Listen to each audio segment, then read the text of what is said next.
Black Hollow was a town swallowed by mountains. It sat nestled deep, far from any main road.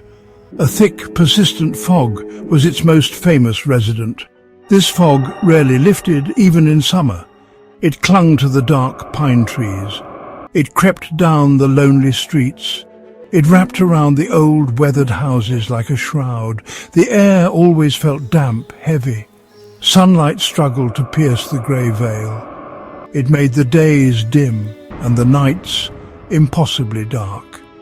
Life in Black Hollow moved slowly, or perhaps it barely moved at all. The townsfolk were quiet, reserved. Their faces seemed etched with a permanent worry. Strangers were rare. Those who stumbled upon Black Hollow often felt an immediate urge to leave. An unseen weight pressed down on them. The silence was too deep. The eyes of the locals lingered too long. It was a place that held its breath, waiting for something unseen. Then there was the radio station, WZBH 66.6 FM. Its antenna, a rusty spire, pierced the fog from the highest peak. No one knew who ran it. No one ever claimed to work there. Yet it broadcast not music, not news, not talk shows, at least not during the day. During daylight hours there was only static, a soft, constant hiss, like the mountain itself was breathing, waiting for the dark. But every night, precisely at 3 a.m., the static would change. It would sharpen, then recede. A voice would emerge, a slow, calm, monotone voice. It wasn't male or female, it was something else, something cold. It spoke of things best left unsaid. Secrets buried deep within the heart of Black Hollow, and everyone in town, whether they admitted it or not, knew to listen, or at least they felt compelled to. The broadcasts were always brief, terse even. The disembodied voice would speak a name familiar to everyone in the small, isolated community. Then it would reveal a secret, not idle gossip or petty squabbles. These were dark secrets. Hidden shames, sins carefully concealed for years, sometimes decades, the kind of truths that could shatter lives, the kind that festered in the shadows of a town like Black Hollow. The town reacted with a chilling silence. No one spoke of the broadcasts openly, not the next day at the general store, not at the small, grim church on Sunday. But fear was a palpable thing. It hung in the air, thicker than the fog. You could see it in their darting eyes. You could hear it in their strained whispers. They knew the voice spoke truth, a terrible, undeniable truth.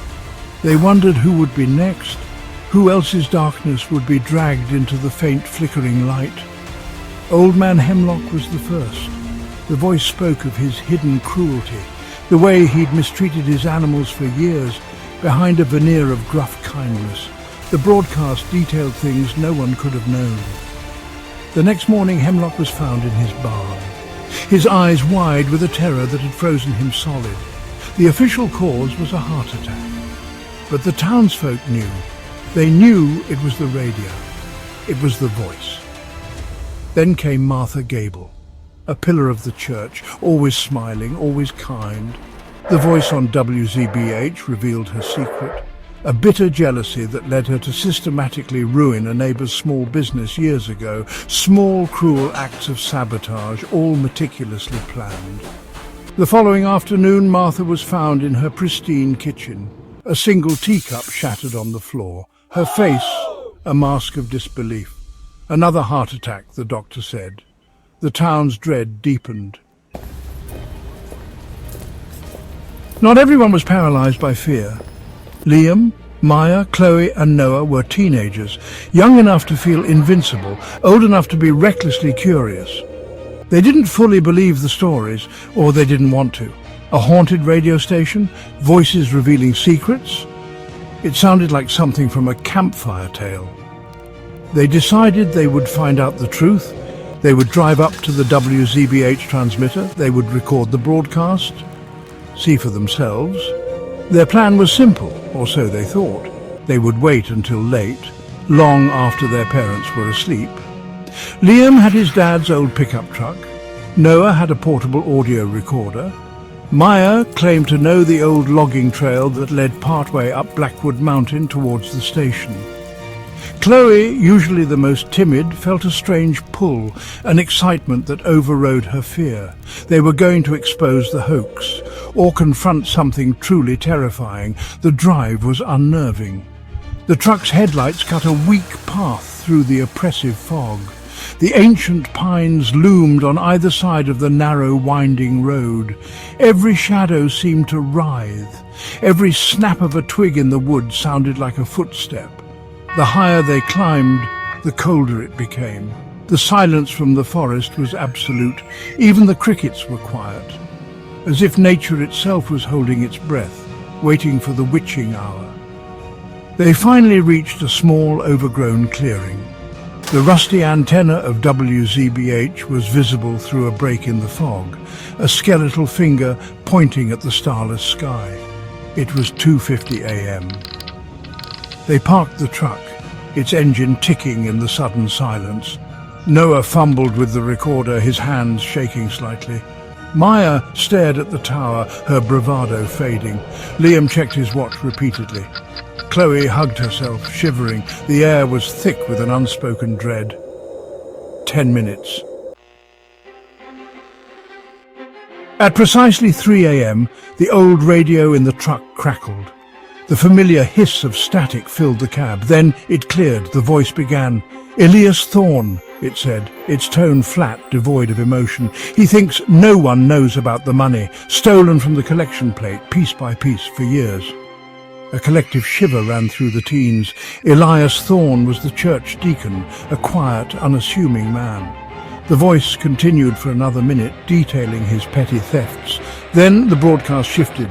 The monotone voice seemed to gain a hint of something new. Awareness? Malice?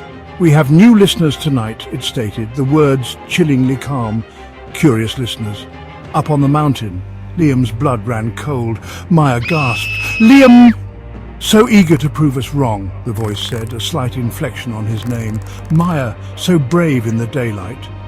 Noah's breath hitched. Noah, always watching, always recording. Chloe began to tremble uncontrollably.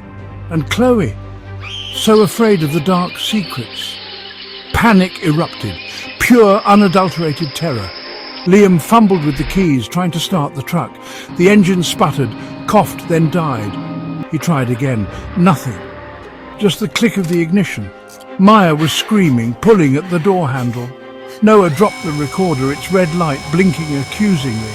Chloe was sobbing, muttering incoherently. The voice on the radio continued, softer now, almost a whisper. "You wanted to listen. Now, Black Hollow will listen to you." The next morning, Sheriff Brody found the pickup truck. It was parked on the old logging trail, just as the anonymous tip had said. The doors were ajar, the interior was empty. The audio recorder lay on the floor, its battery dead. The only thing still working was the radio. It was tuned to WZBH 66.6 FM. A faint message played on a loop, barely audible through the static. WZBH, Black Hollow always knows, always listens, and always collects. The teenagers were never seen again.